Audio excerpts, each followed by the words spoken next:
At the moment, we have not captured the otter. I know people are very curious. We did set a trap. The otter did visit our trap and took our fish and our tuna and our chicken. Unfortunately, a small jam underneath with a stick prevented the trap from closing. So, I did say earlier I would have a plan B. My plan B is now we've been in contact with the Ministry of Environment, and we've been liaison back and forth, and their advice was that we bring in a professional animal relocation person, a specialist who deals with otters and mink, raccoons, that sort of thing. So I've been in contact with an individual. They'll be here today. They'll be setting up a network of traps.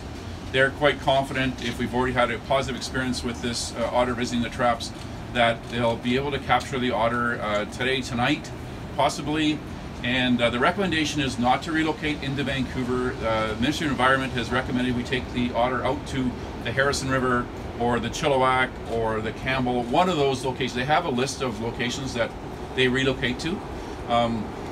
This is for the best chance for a happy life for this otter. Lots of food, lots of friends, and I did find out, I've learned a lot in the last few days about otters in Vancouver. So there are other otters. Lost Lagoon has a family of otters. Vanier Park. Along the Fraser, there's lots of river otters already in Vancouver. This one, and people have asked, why don't we, I've heard everything from why don't you just shoot the otter to why don't you bring more koi here and just keep feeding the otter, and everything in between. There's a team otter, there's a team koi. So lots of interest in this story. For us as a park board, it's really just to look after the otter, to make sure it gets out of here safely and isn't out running in traffic. Some of you may have spotted the photo somebody took on Saturday night on Kiefer Street. The otter was trying to cross the street. I mean, there's delivery vans, there's trucks, there's emergency vehicles that come along these streets all the time. So if the otter's out in the street, we don't want it to get killed. And we also, at the same point, we don't want to lose all our koi. And the otter will stay here until every single koi is gone. So we realize that.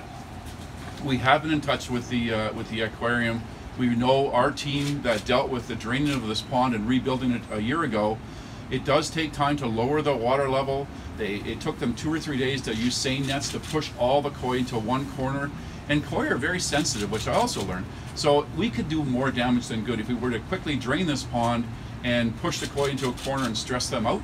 So we decided not to take that. We're going to do this next move, which is bring in the specialist, let them hopefully catch the otter tonight, and then we'll move it out.